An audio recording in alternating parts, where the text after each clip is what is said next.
Welcome to MLT lab manual. तो आज हम लोग इसमें जानेंगे कि हेल्थ से रिलेटेड कुछ क्वेश्चन और आंसर, यानी कि हमारे जो बॉडी का जो वाइटल साइंस होता है नॉर्मल, वो कितना होना चाहिए। जैसे कि पल्स रेट, हार्ट बीट कितना होना चाहिए, बॉडी टेम्परेचर कितना होना चाहिए, रेस्पिरेशन रेट कितना होना चाहिए, ऑक्सीजन लेवल कितना होना चाहिए हमारे बॉडी में, ब्लड प्रेशर कितना होना चाहिए, ब्लड शुगर कितना होना चाहिए, बॉडी मास इंडेक्स कितना होना चाहिए, ब्लड कितना होना चाहिए हमारे बॉडी में, हीमोग्लोबिन कितना होना चाहिए, pH वैल्यू कितना होना चाहिए हमारे बॉडी का नॉर्मल। जब कोई व्यक्ति एडमिट होता है हॉस्पिटल में, तो जो ICU में जो दिखाता है आपको, जो मशीन होता है उसमें, तो वो क्या क्या दिखाता है और क्या कितना होना चाहिए नॉर्मली, वो चीज़ के बारे में हम लोग जानेंगे। देखिए, पल्स रेट और हार्ट बीट जो होता है लगभग एक ही होता है।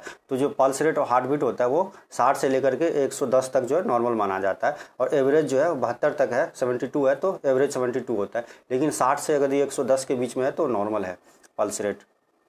और जो बॉडी टेम्परेचर होता है, बॉडी टेम्परेचर 97 से लेकर के और 99 तक जो है नॉर्मल ही माना जाता है। एवरेज जो होता है 98.6 डिग्री फ़ारेनहाइट होता है, लेकिन 97 से लेकर 99 तक जो है नॉर्मल माना जाता है। फिर ये डिपेंड्स करता है बॉडी टेम्परेचर, हम कौन से वेदर में और कौन सी कंडीशन में जो है टेम्परेचर चेक कर रहे हैं, या कौन से बॉडी के, यदि मुंह में हम लेके चेक कर रहे हैं थर्मामीटर तो थोड़ा ज़्यादा दिखाएगा पॉइंट में, यदि हम आर्मपिट में लेके चेक कर रहे हैं तो थोड़ा मुंह से थोड़ा कम, 1-2 पॉइंट कम दिखाएगा। तो ये डिपेंड्स करता है। फिर यदि गर्म मौसम में हम चेक कर रहे हैं तो थोड़ा ज़्यादा दिखाएगा, यदि हम AC में बैठे हैं वहाँ चेक करें तो थोड़ा कम दिखाएगा। तो ये होता है कि लेकिन 99 तक जो है नॉर्मली माना जाता है।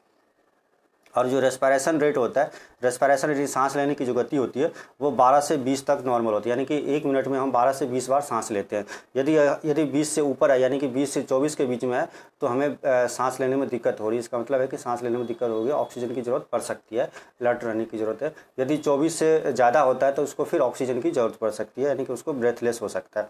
और एवरेज जो होता है 18 होता है।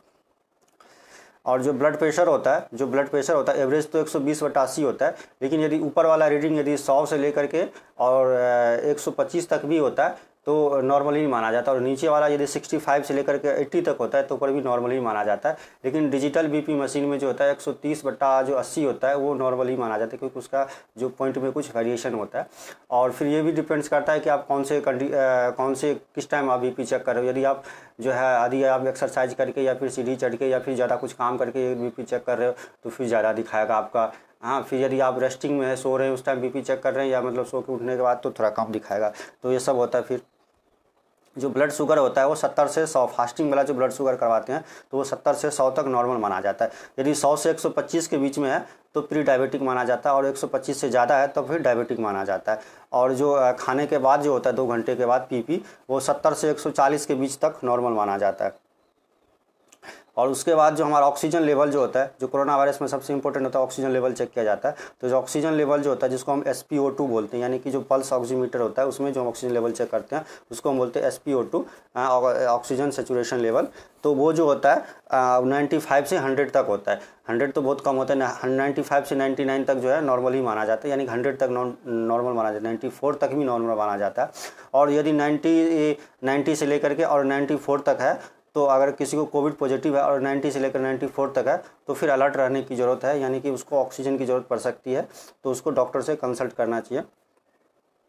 और यदि 90 से कम होता है तो फिर जो है उसको हॉस्पिटल ले जाने की ज़रूरत है, उसको ऑक्सीजन सपोर्ट की ज़रूरत पड़ती है। तो वैसे डिपेंड्स करता है कि डॉक्टर से संपर्क करना चाहिए यदि 94 से कम हो तो।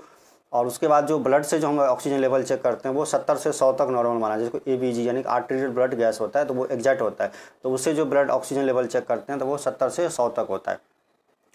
उसके बाद जो हमारा जो बॉडी मास इंडेक्स होता है, बॉडी मास इंडेक्स का मतलब होता है कि हमारा हाइट, वेट और जो हमारा एज होता है उसके अनुसार से ये निकाला जाता है। बॉडी मास इंडेक्स होता है, वो आप ऑनलाइन निकाल सकते हैं। बॉडी मास इंडेक्स आप सर्च करके कि कितना होना चाहिए। तो यदि आपका बॉडी मास इंडेक्स यदि अंडर 18.5 से नीचे है तो इसका मतलब आपका जो है अंडर वेट है, यानी कि आपका वेट कम है आपके बॉडी में। यदि आपका जो है 18 से लेकर के और 25 तक है तो आप जो है नॉर्मल कंडीशन माना जाता है। और यदि 25 से ज़्यादा यानी कि 30 तक है, 30 है, तो आपको जो है ओवरवेट माना जाता है। और यदि 30 से ऊपर है तो आपको जो ओबेसिटी यानी कि मोटापा, इसको मान सकते हैं कि आपको मोटापा है। तो ये है बॉडी मास इंडेक्स। आप नेट पे सर्च कर सकते हैं बॉडी मास इंडेक्स की किसका कितना, मतलब आप अपना हाइट, वेट और एज वगैरह चेक करके ये होता है। जो हीमोग्लोबिन होता है, तो हीमोग्लोबिन जो हमारे बॉडी में मेल में जो होता है वो 13.5 से 17.5 ग्राम्स पर DL तक नॉर्मल माना जाता है। वैसे 13 तक नॉर्मल है, अगर मेल में 13 तक है तो फिर भी नॉर्मल माना जाता है।